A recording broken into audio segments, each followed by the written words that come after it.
দিশা চলে পুরে সরকার হয়ে গিয়েছে। আগুনে হাত দিলে তারেক জিয়া এবং বিএনপি সরকার তোমরা চলে পুরে ভস্মীভূত হয়ে যাবে ইনশাআল্লাহ। জনগণের অধিকার বাস্তবায়ন করে আমাদের আন্দোলন ক্ষান্ত হবে ইনশাআল্লাহ। 3 মাস হলো একটি নতুন নির্বাচনের মধ্য দিয়ে বাংলাদেশের মানুষের বহু প্রতীক্ষিত ভোটাধিকার প্রয়োগের ফসল একটি সংসদ গঠিত হয়েছে, একটি সরকার ক্ষমতার মসনদে বসেছে।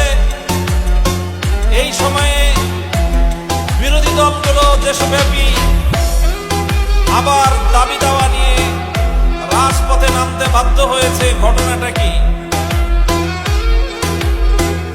সংগ্রামী দেশবাসী, আমরা পরিষ্কার ভাষায় বলতে চাই, আমরা বিগত ফ্যাসিবাদী আমলে বাংলাদেশের মানুষের যে সম্মান এবং যে অধিকার আদায়ের জন্য সংগ্রাম করেছি, ফ্যাসিবাদী স্বৈরাচারী শেখ হাসিনা গণতন্ত্রের এক নতুন সংজ্ঞা বাংলাদেশের মানুষকে বোঝাবার চেষ্টা করেছিল। মানুষের ভোটের অধিকার কেড়ে নিয়ে কখনো বিনা ভোটের সরকার, কখনো রাতের ভোটের সরকার, কখনো আমি আর ডামি নির্বাচনের সরকার গঠন করে শেখ হাসিনা বলতো উন্নয়নের গণতন্ত্র।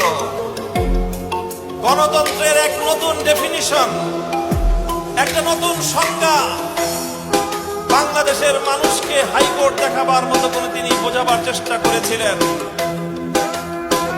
আর তিনি মেগা প্রকল্পের নামে মেগা দুর্নীতি করে একদিকে বাংলাদেশটাকে তলাবিহীন ঝুড়িতে পরিণত করেছিলেন, আরেকদিকে দৃশ্যমান পদ্মা সেতু আর মেট্রো রেলের মতো কিছু বড় বড় প্রকল্প বাস্তবায়ন করে